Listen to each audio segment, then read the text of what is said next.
Hello, happy Tuesday. Time to get sewing again or crafting or whatever you're planning to do while you're listening to me talk about. I guess talking more about my day job, which I had a request for. So I work as a bridal stylist at David's Bridal. So that'll be something to talk about, I suppose. While I'm talking, I'm going to be making my stomacher for my hexadecimal cosplay. No more ragamuffin costuming, that's all done. We're good to go on that. So I have already created a pattern for this, which is currently pinned to the fabric, so I'll show you that in a minute. I use that to cut out my canvas material, which is going to be nice and sturdy. You can see I've marked boning channels on there. This is going to be my back side. I have two of these cut. And then it has the tabs on the side, which are so it can be pinned into the bodice, because the 1700s bodices for the very fancy dresses were pinned rather, actually any of the bodices were pinned rather than laced or buttoned or anything like that. So I'm going to change the angle, get to work, and talk about brides. This is my little pattern piece that I cut. What I did was actually hold it up, or I held the paper up to my dress form with my corset and skirt already on it to see exactly how tall and how long and how wide it needed to be. And then trace that and cut out my lining. And this I'm going to cut with a seam allowance because my plan is to flatline this rather than do the, I always forget what they call it, sack lining, where you sew it and then you flip it. And anyway, so my job is a lot of fun. I got into my job because my friend Adina, who also does sewing and costuming and LARPing and all that fun stuff, got a job there and thought that I might be a good fit as a stylist as well. So I applied, I got accepted, like hired on the spot, and then Adina went on to do other things and I stayed. So despite despite common myths, bridezillas aren't so much a thing. It's more the mother of the bride who will be, you know, like, oh, I want her to try this on. I think she should be wearing this. Hey, I pulled these 5 dresses for her to try. Which, if you're going to a bridal salon, don't pull the dresses unless the stylist specifically says, like, hey, go grab some dresses. Because otherwise you're messing with the stylist's flow. Like, there's a process I go through with each bride of, okay, this is the dress that she pointed out that she liked. This is, when she tried it on, these are the things she liked and that she didn't like. Here's something that either follows those guidelines or is completely different to the first dress. And it's a process of elimination. It's a process of evolution. We're not going to find the dress right away, but ideally we're going to find it within the first 5. Like, that's always the goal.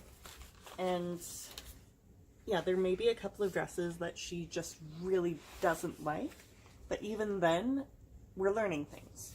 We're figuring out why she doesn't like them, what shape might be better, what details she might like better. I think I might just talk at you for a little bit, because that was all I needed to do before actual machine sewing, and I'm kind of feeling on a roll with this conversation. As always, if you want something different, let me know, but I'm gonna go with my gut feelings. Yeah, so just let your stylist do their thing. It's like, that's what they're there for. I have been doing my job almost 2.5 years now. Like, I know all of our dresses. I have pretty much the whole catalog in my head. It's it's undermining the process. And I understand you want to see your beautiful daughter in a beautiful ball gown, but if she's wanting to stick with a mermaid dress and she has tried a ball gown dress before and she knows that's not the silhouette she's going for, maybe if she finds her dress early on in the appointment, we can play with a ball gown later, but I'm not going to pull her a ball gown unless she says she wants to try a ball gown. I'm not going to go into specific stories because I feel like that's rude to my customers. And I'm sorry, Tina, if that's what you were after, but like, it's no. I feel like it's almost stylist client confidentiality.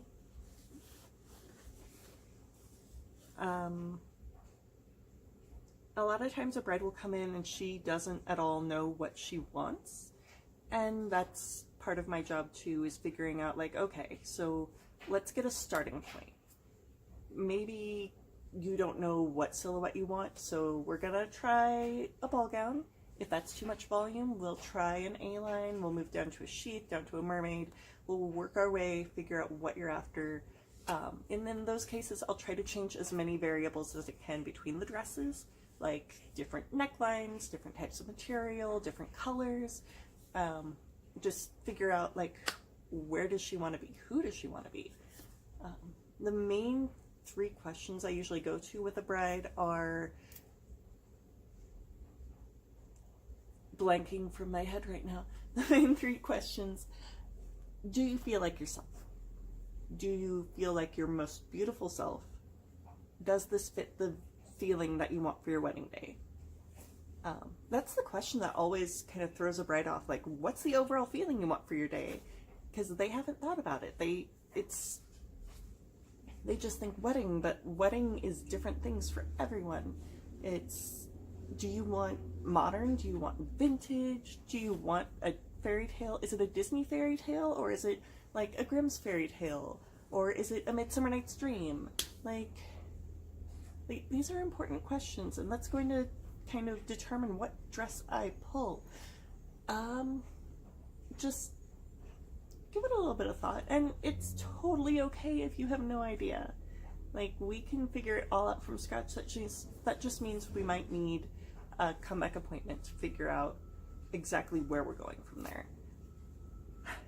I don't really know what else you want to hear about my job.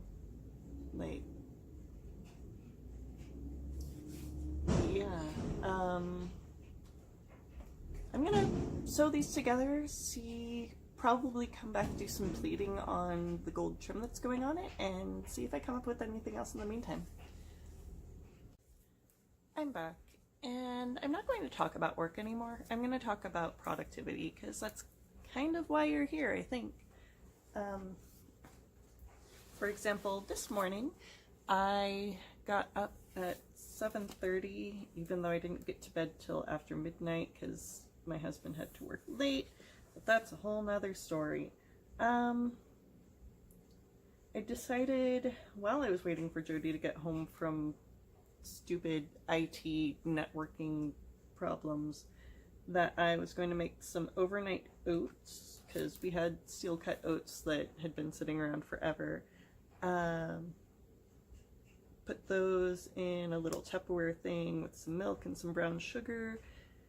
They might be 2-day oats because they were still pretty solid this morning, but I still ate a couple of spoonfuls of that, had a glass of water, got the coffee brewing, and that kind of set the tone for my day. Like, we're getting stuff done. And like, since then I've put away a load of laundry, I did a load of dishes, I vacuumed the floor in here and tidied up this space a little bit, and now I'm here talking to you. I got dressed, I washed my face, like, I also tried an app blocker, like productivity thing where you set a time frame and it'll block things like Facebook and Instagram from your phone so you can't use them. It was supposed to turn itself off at noon like between noon and 1, so I could have a lunch break and catch up on the world. And it was still blocking, so I had to uninstall that, because if I set myself that kind of time frame, like, okay, I can sit down and I can use my phone here, I can play a couple of games, whatever, then I need to be able to do that. What I'm doing right now is filing down bones to go into the stomacher. I've got it all sewn together. I tuck the ends in on themselves so that it's nice and clean where the pins will go. And then these are just gonna slip right into the boning channels. I'm doing all this before I put the actual fashion fabric on. Where was I? Right, so I uninstalled that, finished my lunch, and now I'm sitting down and talking to you. So I'm going to tomorrow see if I can just do that on my own, like, you know, have my phone playing music, but actually get stuff done in the meantime, and tell myself, like, no, you can't pull up Facebook right now, you're doing stuff.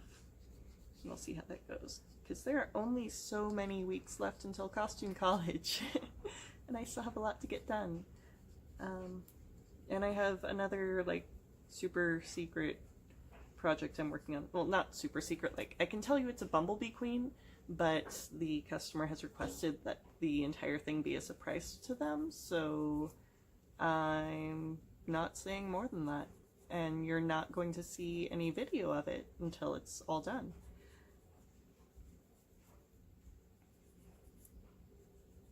It'll be exciting though. I already have my fabrics and I'm really excited to work on it, even if it is off screen.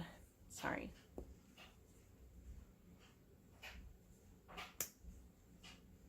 And so I think what's working best for me productivity wise is I made myself a list, like, these are the things I need to get done during my days off. And then on my Saturday, which right now is Tuesday, I can just work my way through that list. And I wrote in things like, get dressed, drink your coffee, take your meds, because those are important things to factor in. And they are things that get overlooked if you're like, okay, I'm going to check off everything on the list. Just go, go, go. Oh, and now my husband's home for his lunch break. So I'm going to turn off for a little bit and I'll see you then. All right, hubby is back to work. I'm recaffeinated. And while he was here, I did pin my fabric onto my stomacher. So now I'm going to be whip stitching the back, and then I'll do some tiny little invisible stitches on the front, and we'll see how it turns out. I was talking to you about productivity, and I've lost the needle I was going to use for this. But along the lines of productivity, like, normally when Jody's here, that's my husband, I sit and watch whatever he puts on YouTube, and that's like what I do for that hour. Today, obviously, I was a little bit more productive, and I'm proud of myself for that. I'm not really going to do anything to celebrate other than kind of share that with you. Like, don't ever be down on yourself.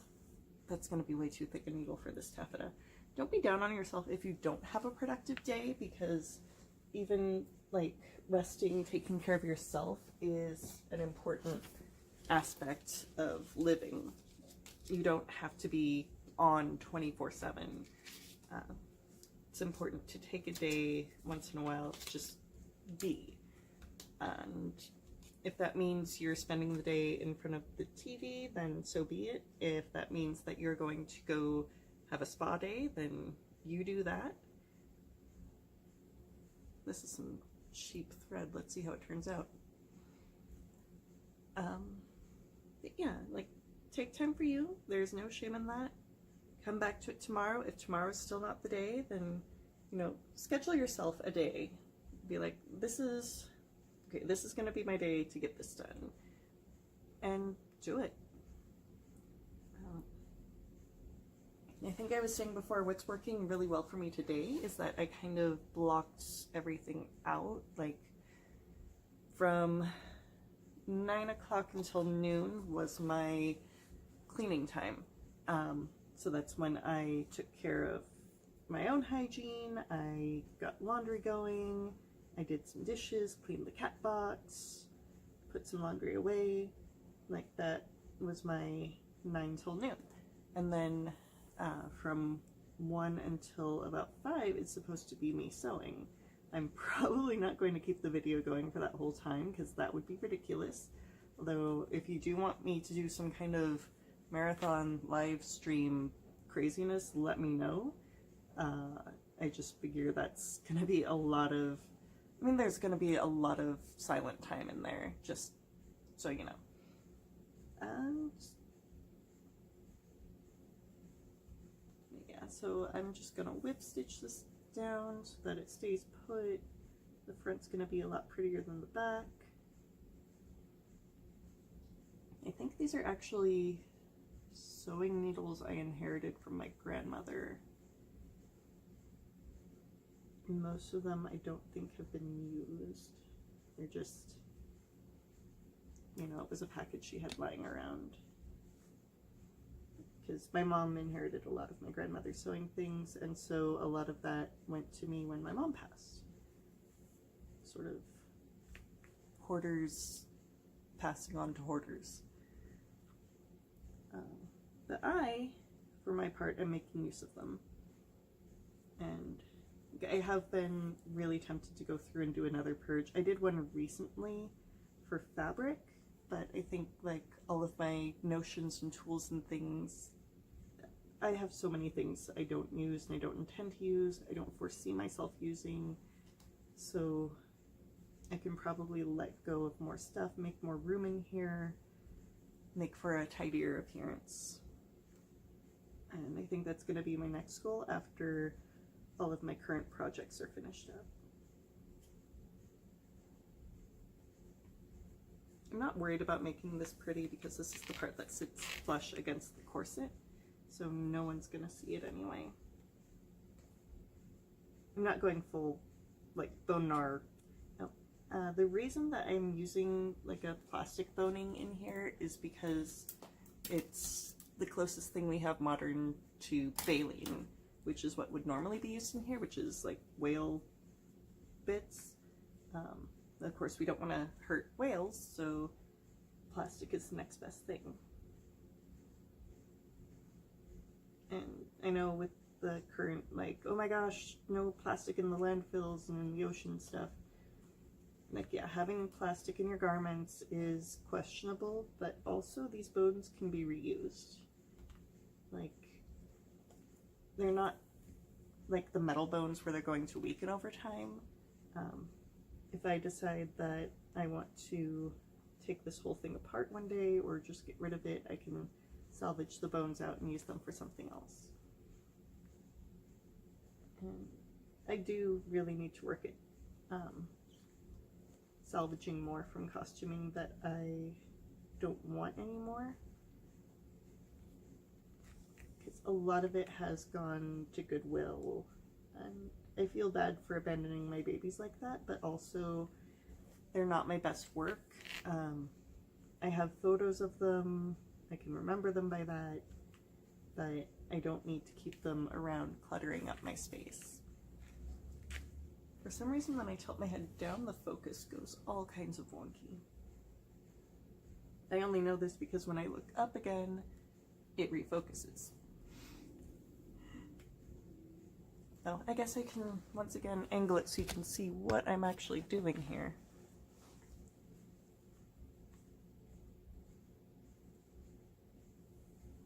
And that'll help with the focus and unfocus, refocus, lighting, and all of that.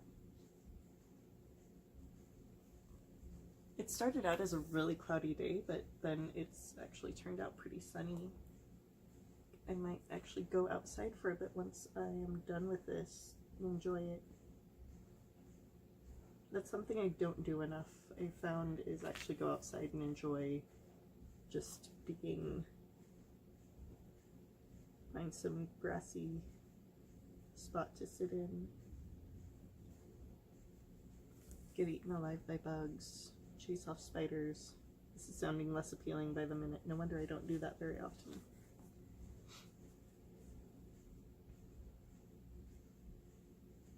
As always, I want to see what you're working on while you're listening to me. I want to know what else you'd like me to talk about.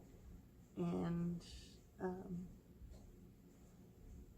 yeah, I know there's only like a dozen of you, but I do appreciate you subscribing, because that lets me know that people are actually wanting to hear more of this, or at least wanting to keep up with what my life is doing and make sure I'm still alive. I am the worst at keeping in touch with people. So this is one way I guess that I can do that too. Kill many birds with one video. Hopefully no birds were harmed in the filming of this.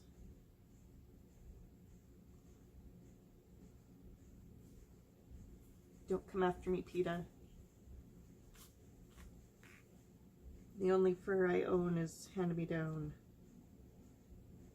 And that's something I don't understand, is like, people will get down on you for wearing hand-me-down fur, even though it's, like, I did not purchase it from the people who killed the animals. I am not contributing in any way to that market. It's just, like, I have my mom's fur stole, like, it's fox fur.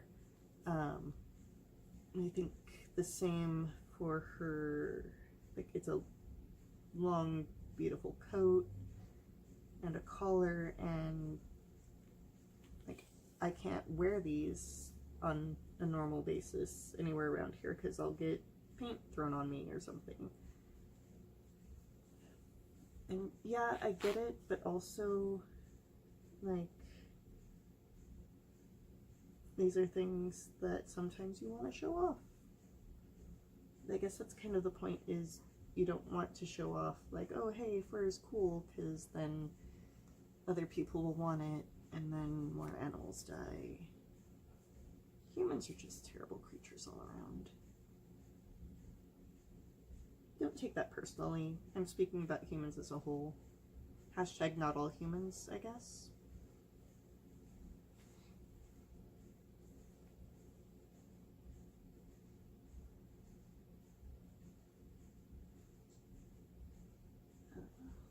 Work-wise, my store manager actually seems really cool. We talked a little bit about why I'm struggling with being a stylist.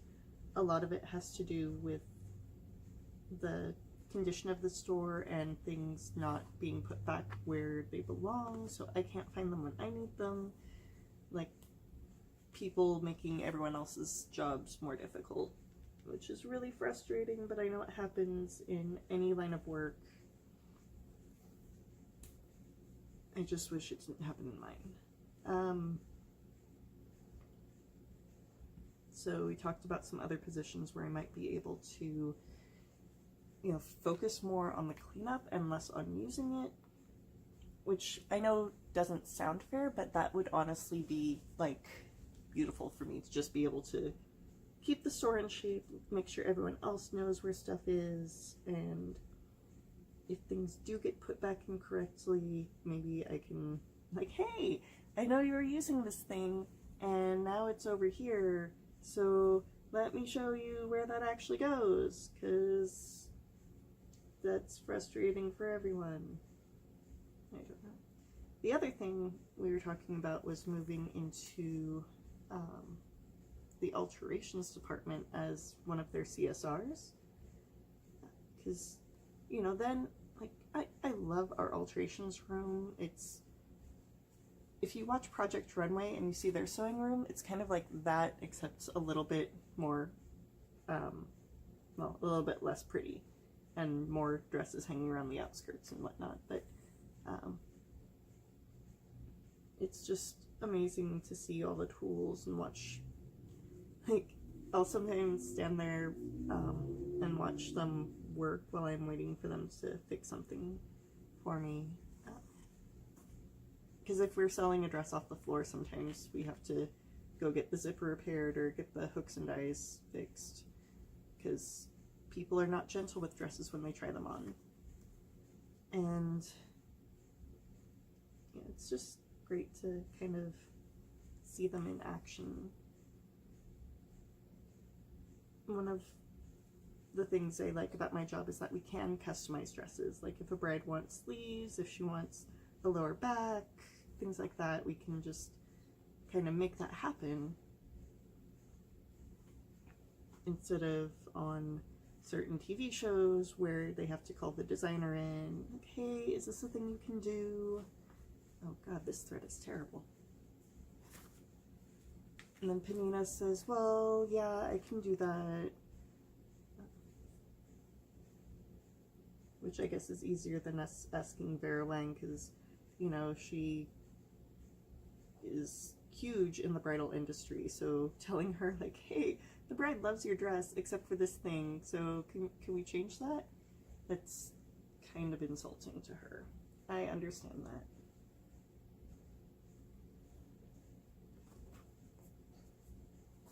Like, sure, she's only been doing this for 30 years. Let's totally revamp this design that she worked so very hard on.